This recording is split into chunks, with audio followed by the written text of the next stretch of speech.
As we've discussed, it's extremely difficult to legislate ethics. We have laws regarding drinking and driving, yet there are those who think the law doesn't apply to them.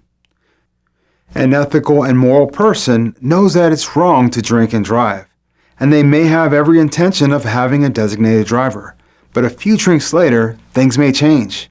This is where ethics and legalities collide and commonly cause issues for the drunk driver. Commissioners have many tools at their disposal, and the laws and rules are but a few of them. Their word is almost universally accepted as it is backed by the authority of the state and federal statutes and rules.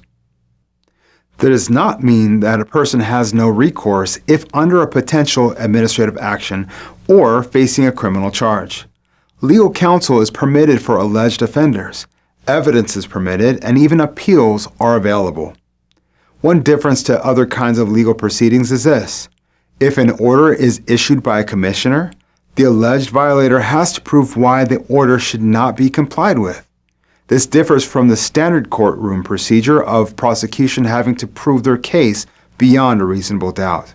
Our next section looks heavily at the insurance industry's code of ethics and how important it is to adhere to this code.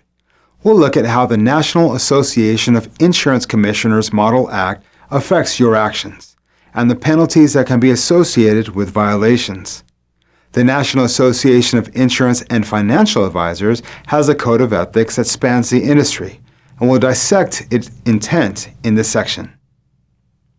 The areas we're going to discuss include illegal actions that may be committed by producers, insurers, and even applicants, such as bribes, coercion, and other tactics that may land a producer in hot water.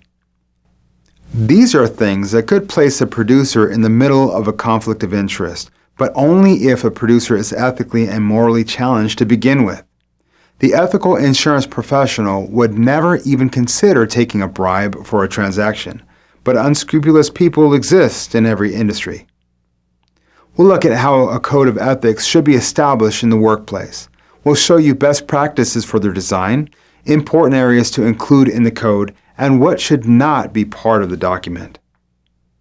Most companies provide an employee handbook to new hires, but fewer provide ethical guidelines via written documents. You'll see how important codes of ethical conduct are to a business, especially when loaded with as much potential for conflict as our industry is. Confidentiality issues are examined, and we'll give you information on how to ensure a client's personal information is protected by having safeguards in place. HIPAA, the Patient Protection and Affordable Care Act, and state and federal laws about confidentiality are explored, with an emphasis on the rules that most impact the insurance producer.